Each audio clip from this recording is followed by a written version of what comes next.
1968년 7월 12일 라이프지 표지에 가슴 아픈 사진 한 장이 실렸습니다. 전쟁으로 폐허가 된 비아프라 지역에 사는 두 아이의 사진인데요. 여러분이 영상에서 보고 있는 이 사진입니다. 나이지리아 분리국가였던 비아프라는 겨우 2년 반 동안 독립 상태를 유지하다가 다시 나이지리아에 통합되었습니다. 그 기간에 내전과 기근으로 인해서 무려 100만 명 이상 사람들이 목숨을 잃었습니다. 애플 최고 경영자였던 스티브 잡스, 이 스티브가 13살 때에 이 사진을 보게 되었는데 도저히 이해가 안 되는 것입니다. 자기가 주일학교에서 배운 하나님과 이 사진을 생각해 볼 때에 이게 도무지 이해가 되지를 않아서 여기에 대한 답변을 듣고 싶었습니다. 주일학교에 가서 목사님에게 따졌습니다. 목사님, 제가 손가락을 편다면 하나님은 제가 어떤 것을 펼지 미리 다 알고 계시나요? 그럼 하나님께서는 모든 것을 다 알고 계시지. 그때 스티브가 라이프지 표지를 꺼내 보이며 물었습니다. 그럼 하나님은 이것도 알고 계시나요? 이 아이들은 어떻게 될지도 다 아시는가요? 목사님의 답변이 스티브의 마음에 다 차지를 못했습니다. 그래서 그 이후로 다시는 교회를 나오지 않게 되었다고 합니다. 주변을 보게 되면 스티브 잡스와 같은 경우들이 있는 것을 알 수가 있습니다. 사랑하는 사람을 죽음으로 떠나보낼 때라든지 기막힌 질병이 찾아왔다든지 한순간 사업에 있어서 어려움이 와가지고 길거리에 내보내는 형편이 되었다든지 이런 경우는 질문을 하게 됩니다. 하나님이 살아계시고 사랑이시라면, 하나님이 정말 나를 사랑하신다면 어떻게 내 인생에 이런 일이 찾아올 수가 있겠나? 하나님이 안 계신 것이 분명하다. 그래서 교회를 떠나는 분들이 가끔 있는 것을 볼 수가 있습니다. 여러분, 이와는 반대 모습을 보여주는 사람도 있습니다. 미국 시카고에서 사역하던 에버렛 스완슨 목사는 한국 전쟁이 한창이던 1952년 미군 병사들을 위로하기 위해서 집회를 인도하러 방한을 했습니다. 집회를 마치고 서울 종로에 있는 한 숙소에서 머물게 되었는데요. 다음 날 아침에 일어나서 커튼을 여니 새벽에 트럭에 썰어기 차가 청소를 하고 있었습니다. 그런데 보니까는 한 어린아이의 팔이 쓰레기 더미 속에 함께 트럭으로 쓸려 들어가는 것입니다. 깜짝 놀래가지고 달려나가서 청소하는 사람들을 만류했습니다. 지금 어린아이의 분명히 팔이 쓸려 들어갔으니 중지하십시오. 손짓 발짓을 다 했지만 알아듣지를 못하는 것입니다. 그래서 자신이 그 어린아이를 찾겠다고 트럭에 올라가게 되었는데요. 그 자리에 얼어붙게 되었습니다. 거기는 지난 밤에 추위로 인해서 얼어 죽은 전쟁 고아들의 시신이 여럿이 있었습니다. 너무 가슴이 아파서 울기를 시작을 했습니다. 미국으로 돌아가는 비행기 안에서 하나님께 기도하는 중에 스완슨 목사가 결심을 했습니다. 이제부터는 내가 남은 삶을 한국 전쟁의 고아들을 위해서 헌신해야 되겠다. 그래서 세워진 국제구호단체가 컴패션입니다. 컴패션은 지금도 고통 가운데 있는 전 세계 수많은 아이들을 돕고 있습니다. 여러분, 한 사람은 고통 중에 있는 아이들을 보고 하나님을 떠나갔습니다. 그런데 다른 한 사람은 고통 중에 있는 아이들을 보고 오히려 믿음을 발휘하여 그 아이들을 위해서 자신을 내어 주었습니다. 상황은 유사한데 사실은 같은 상황이라 볼 수도 있겠죠. 똑같은 상황에 직면해 있는데 어떤 사람은 믿음을 버리고 어떤 사람은 오히려 믿음을 발휘해서 자신을 내어주는 삶을 살아가고, 이유가 무엇이겠습니까? 당면한 상황에 대한 해석의 차이입니다. 스티브 잡스의 믿음을 무너뜨린 것은 그 사진이 아니었습니다. 그 표지 사진에 대한 그의 해석 때문입니다. 주일학교에서 배운 하나님과 굶어 죽어가는 아이들은 양립할 수 없다고 하는 바로 그의 결단, 그의 해석에 있는 것이죠. 에버렛 스완슨 목사가 굶주리면과 추위에 떨다 죽은 아이들을 보았을 때에 믿음을 발휘하고 그 아이들을 위해서 자신을 내어준 것도 그의 해석 때문입니다. 기막힌 고난과 죽음의 상황을 하나님께서 자신을 통해서 이 일을 행하시는 기회로 본 것입니다. 상황이 아니라 그 상황을 어떻게 해석하느냐에 따라 결과는 완전히 달라지게 됩니다. 여기서 중요한 질문을 한 가지 하게 되는데요. 고난과 죽음의 상황에서 무엇이 그렇게 극명한 차이가 나는 해석을 하게 한 것입니까? 한 사람은 절망의 상황으로 생각을 하고 한 사람은 기회로 보고 있는 것입니다. 무엇이 그들로 하여금 이러한 큰 차이를 갖게 한 것입니까? 바로 그 중심에 서 있는 것이 예수 그리스도의 부활입니다. 기막힌 고난과 죽음의 상황에서는 다른 어떤 것으로도 해석할 수가 없습니다. 여러분, 인생의 기막힌 고난 가운데 있는 사람들 한번 생각해 보십시오. 우리는 그런 고난에 쉽게 생각하지만 내가 한번 겪게 되면은요, 도무지 이해가 안 되고 이게 도대체 어떻게 된 일인지, 그리고 앞으로 내 인생이 어떻게 될 것인지 막막하기만 할 것입니다. 바로 이때에 그 상황을 바르게 해석하려고 한다면 그 중심에 예수 그리스도의 부활을 두어야 합니다. 부활신앙이 있느냐 없느냐의 차이입니다. 부활신앙이 있는 자는 인생의 기막힌 고난을 믿음을 발휘할 수 있는 기회로 봅니다. 부활신앙이 없는 자는 믿음을 떠나는 조건이 되어버립니다. 예수님의 부활에 관해서 말씀을 드리면 항변하는 사람들이 있습니다. 죽은 자가 어떻게 다시 살아날 수 있겠느냐? 예수가 부활했다고? 그러면은 예수가 부활한 증거를 내게 좀 보여달라. 오늘 본문을 중심으로 예수님의 부활에 대한 증거와 부활신앙이 어떤 것인지를 말씀을 드리게 될 것입니다. 여러분들이 잘 주목해서 들으시고, 인생길에서 찾아오는 기막힌 고난과 고난의 가장 끝인 죽음이 온다고 할지라도 그것을 넉넉히 이겨낼 수 있는 하나님의 사람들이 되시기를 축복합니다. 예수님께서 십자가에 죽으시고 3일째 되던 날 몇 명의 여인들이 예수님의 시신에 향품을 바르기 위해서 무덤가로 갔습니다. 지난 금요일 급하게 장례를 치르다 보니 제대로 향품을 바르지를 못했거든요. 그래서 제대로 한번 장례를 끝내야 되겠다는 생각으로 무덤을 향해서 간 것입니다. 가서 보니 무덤을 막고 있는 돌이 옮겨져 있었고 예수님의 시신이 보이지를 않았습니다.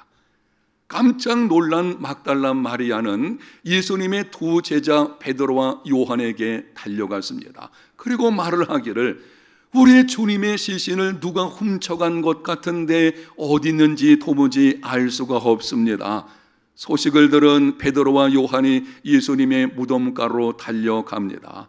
요한이 좀 더 젊은 사람인 고로 먼저 무덤가에 도착을 했지만 무덤 안으로 들어가진 않고 밖에서 안을 들여다보았습니다.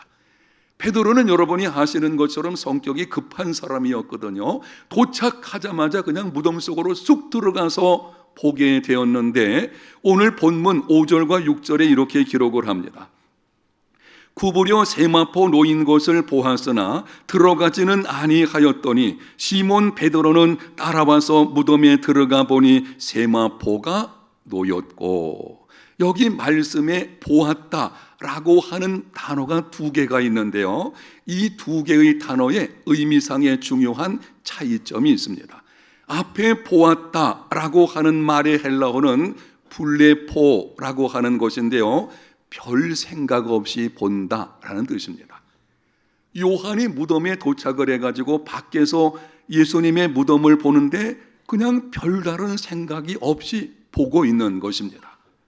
그 다음 베드로는 따라와서 무덤에 들어가 보니 라고 할 때 이 보았다는 말의 헬라어는 데오레오라는 말인데요. 그 의미는 알아보기라는 목적을 가지고 보았다라는 뜻입니다. 베드로는 무덤에 들어가서 이게 도대체 어떻게 된 것인지를 알아보기 위해서 자세히 보았다는 것입니다. 그 상황이 어떻게 벌어져 있는지를 자세히 베드로가 보게 되었는데 깜짝 놀라게 되었습니다. 6절과 7절을 봅니다.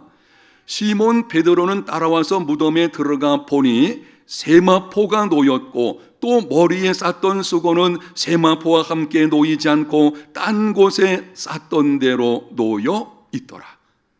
베드로가 들어가서 자세히 살펴보니 세마포가 놓여 있는데요. 예수님의 시신을 감쌌던 세마포입니다. 여기 세마포가 놓였다고 하는 이 말은 예수님을 장사 지낼 때의 그 모양 그대로 놓여 있다는 뜻입니다. 아리마대 사람 요셉과 니고데모가 예수님을 장사를 지냈습니다. 예수님 몸에 세마포를 가지고 칭칭 감게 되죠. 오늘날 우리의 장례법과는 좀 차이가 있습니다. 그리고 이 머리 쪽에는 따로 감싸게 되는 것입니다. 그것을 무덤에 눕혀 놓았는데 놀랍게도 그 세마포가 있던 그 자리에 그 모양대로 있는 것입니다. 마치 여러분이 누에 고치를 보게 되면 속은 텅 비어 있는 것처럼 그 누에 고치가 납작해진 모양같이 거기에 놓여 있는데 예수님의 시신은 없는 것입니다. 쌌던 대로 놓였더라 이런 말이 있는데요. 이 말은 머리를 쌌던 수건은 본래 머리를 감쌀 때의 그 형태 그대로 딴 곳에 놓여 있었다는 것입니다. 여러분이 한번 생각을 해 보십시오.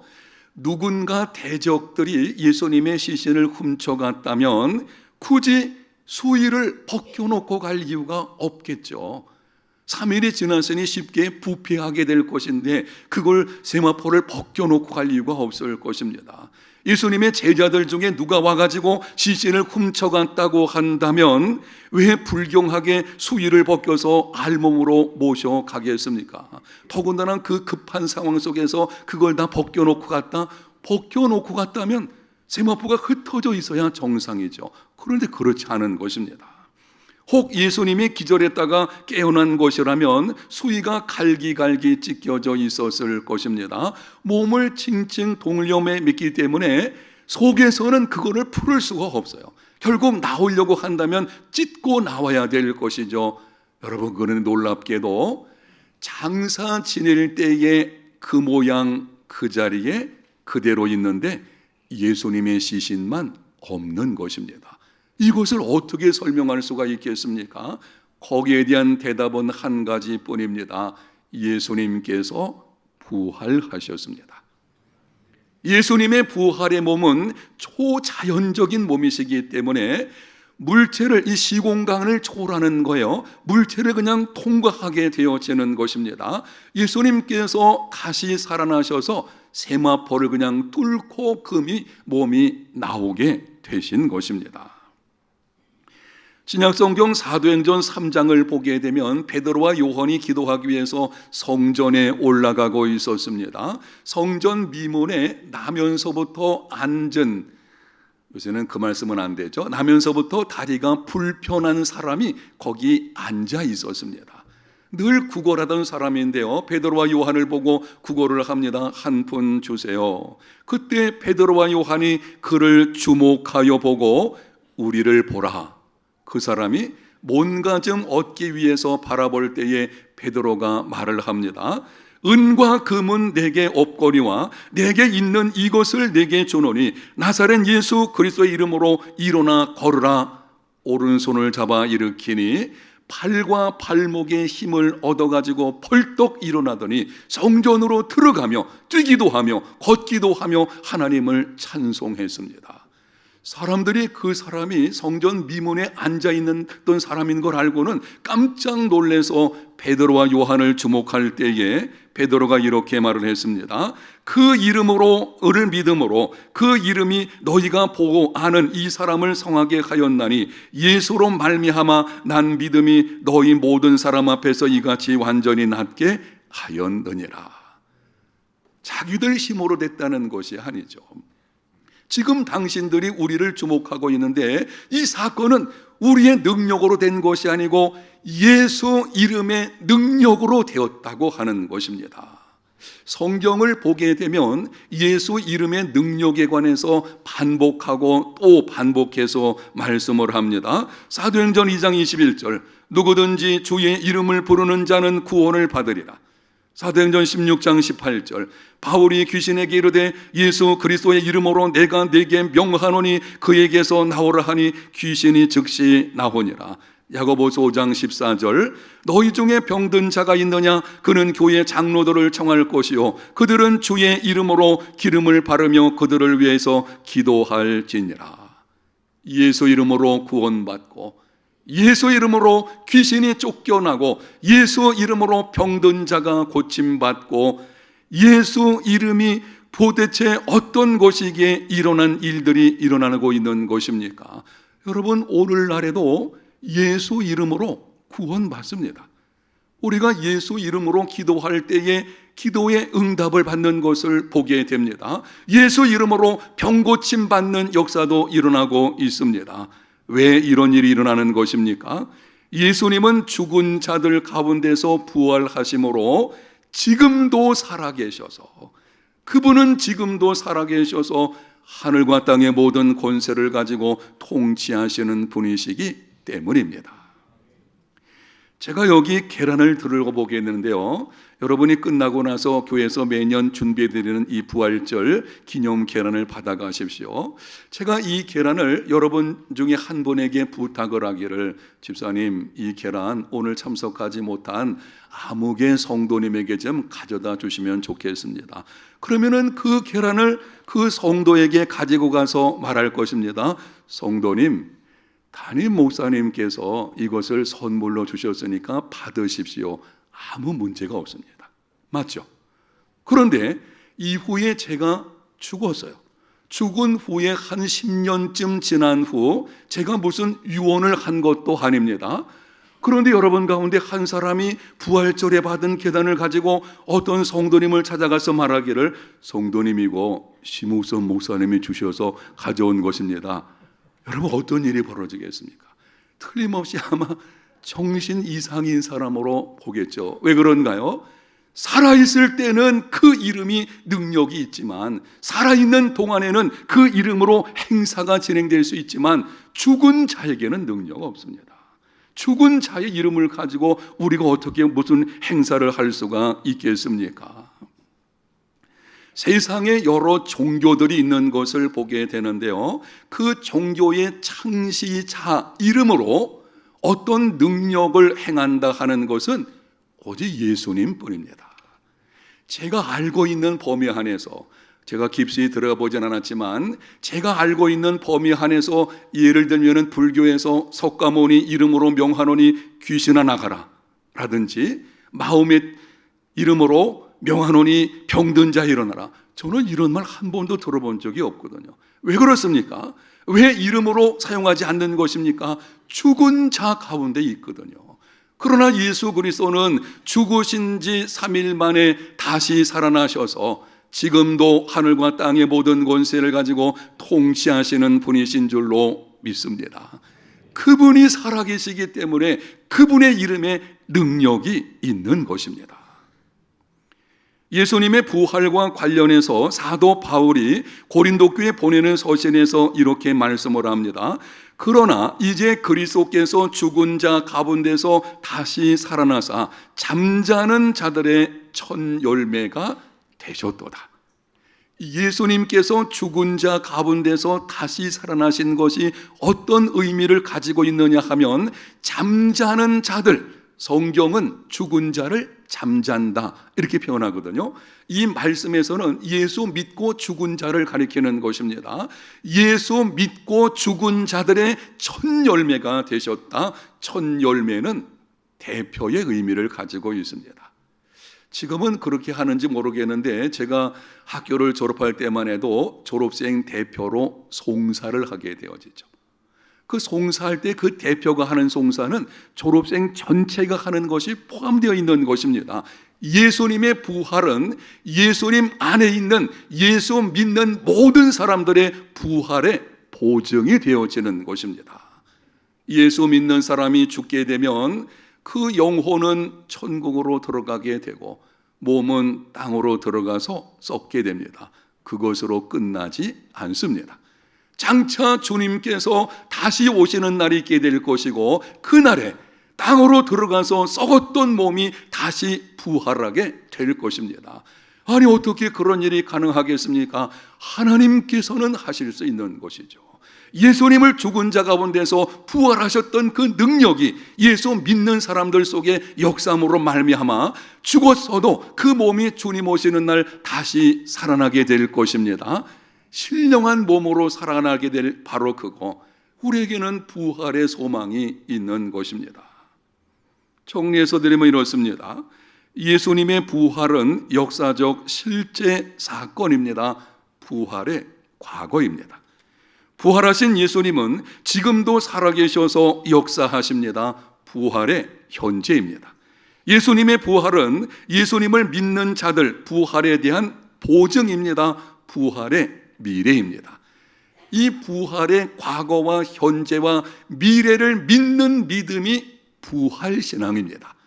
그래서 이 믿음을 가지고 있는 사람은 고난과 죽음에 대한 인식에 엄청난 변화가 찾아오게 됩니다. 예수 믿기 전에는 고난과 죽음에 대해서 달리 생각을 했어요. 예수 믿고 난 이후에는 부활신앙을 갖게 되니까 이제는 내가 당하는 고난, 찾아오게 될 죽음, 여기에 대한 인식이 전혀 다른 모습으로 다가오게 된다는 것입니다. 1945년 4월 9일 독일 프로센부르크의 한 감옥에서 본 회포라는 젊은 목사가 교수형을 당해서 세상을 떠났습니다. 그와 마지막 주간을 보낸 영국인 장교 페인 베스트는 보니퍼 목사의 마지막에 대해서 다음과 같이 증언을 했습니다. 그 영국 장교가 한 증언을 제가 읽어드릴 테니까 한번 들어보십시오. 보니퍼 목사는 짤막한 예배를 인도하였고 우리 모두의 마음에 와닿는 말씀을 전했습니다. 그가 마지막 기도를 마치자마자 감옥문이 열렸습니다. 험악한 인상을 가진 두 사람이 들어와 말했습니다. 죄수 보니퍼, 우리와 함께 가자. 이 말은 거기에 있던 모든 죄수에게 한 가지만을 의미했습니다. 그것은 교수형을 뜻했습니다. 우리는 그에게 마지막 인사를 했습니다. 그때 그는 나에게 말했습니다. 이것이 마지막입니다. 그러나 나에게 있어서는 삶의 시작입니다. 이것이 마지막입니다. 그러나 나에게 있어서는 삶의 시작입니다. 죽음으로 나의 삶이 끝나는 것이 아니라는 것입니다. 보니퍼 목사님은 부활 신앙을 가지고 있었기 때문에 죽음이 다가왔을 때 그것을 달리 해석을 하는 것입니다. 죽음으로 끝났다는 것이 아니고 바로 나에게 다가오는 그 죽음을 생명의 단계로 받아들이는 것입니다. 예수 믿지 않는 자의 죽음은 죄의 삭스로 받는 것입니다. 죄의 삭은 사망입니다. 그래서 영원한 죽음에 이르게 될 것입니다. 하지만 예수 믿는 사람은 예수님을 믿는 순간 예수님께서 그 모든 죄삭을 대신 담당하셨기 때문에 죄의 삭스로 죽는 것이 아니고 천국으로 들어가는 하나의 성화의 과정인 것입니다. 아멘. 예수 믿는 사람은요, 이 부활 신앙을 가진 사람은 죽음을 생명의 한 단계로 받아들이는 것입니다. 그래서 부활 신앙이 있는 사람은 죽음을 두려워하지 않습니다. 죽음이 찾아온다고 할지라도 오히려 그 현장 속에서 다른 사람을 위로하는 일이 있게 되어집니다. 부활신앙을 가진 자는 기막힌 고난과 죽음의 현장에서도 믿음을 떠나지 않습니다. 오히려 믿음을 발휘해서 고통 중에 있는 자를 위해서 자신을 내어주는 삶을 살아가게 됩니다. 사랑하는 여러분, 사람이 죽으면 그가 살아있을 때 큰 일을 했어도 과거형으로 말을 하게 됩니다. 이렇게 말할 수 있겠죠. 우리 교회 안에서 어떤 큰 일을 하신 장로님이 돌아가신 후에는 우리 교회에 그런 장로님이 있었어서, 그 장로님이 때로 이런 일을 하시곤 했었지, 과거형이죠. 죽은 자에 대해서는 언제나 과거형으로 말을 하게 됩니다. 그런데 성경에 보게 되면 예수님은 자신에 대해서 언제나 현재형으로 말씀을 하십니다. 나는 길이요 진리요 생명이니 나로 말미암지 않고는 아버지께로 올 자가 없느니라. 나는 부활이요 생명이니 나를 믿는 자는 죽어도 살겠고, 나는 선한 목자라. 선한 목자는 양들을 위하여 목숨을 버리거니와. 예수님은 죽음에서 부활하셔서 지금도 살아계신 분이시기 때문입니다. 사랑하는 성도 여러분, 죽은 자들 가운데서 예수님 찾지 마십시오. 그분은 살아계십니다. 그런데 많은 성도들이 자꾸 예수님을 죽은 자 가운데서 찾으려고 하니 부활의 능력이 뭔지를 알지 못하게 되고요. 그러다 보니 두려움과 염려와 걱정 속에서 살아가게 되어지는 것이요, 조금만 어려움이 찾아와도 쉽게 믿음이 흔들리는 것을 보게 됩니다. 확인하면서 한번 묻겠습니다. 여러분은 예수님께서 십자가에 죽으시고 장사 지낸 바 되셨다가 3일 만에 부활하신 것을 믿습니까? 그렇다면 여러분에게 그 믿음이 있다면 예수 그리스도께서 지금도 살아계시며 나와 함께 하시고 나의 걸음을 인도하신다는 확신 가운데 살아가는 삶이 되시기를 바랍니다. 하루하루 예수님과 동행하는 삶이 되십시오. 부활의 능력이 여러분의 삶 속에 넘쳐오르게 될 것입니다. 부활신앙을 가진 자는 절망의 상황에서도 희망을 노래하게 됩니다. 예수 그리스도의 부활은 현실을 이기는 능력입니다. 기도합니다. 하나님 아버지, 오늘 말씀을 통해서 예수님의 부활과 그리고 부활신앙에 관해서 듣게 하셨사오니 말씀을 들은 모든 자들에게 분명한 부활신앙을 주셔서 어떤 상황에서도 믿음으로 흔들리지 않으며 세상을 이기는 하나님의 사람들 되게 하여 주시옵소서. 인생의 기막힌 고난의 길을 걷고 있는 성도들 특별히 찾아오셔서 주의 강한 손으로 붙들어 주시고 먼저는 강한 믿음, 부활신앙으로 이겨내게 도와주시고 그 가운데서 놀라운 치유와 회복의 역사가 있게 하여 주옵소서. 예수님 이름으로 기도합니다. 아멘.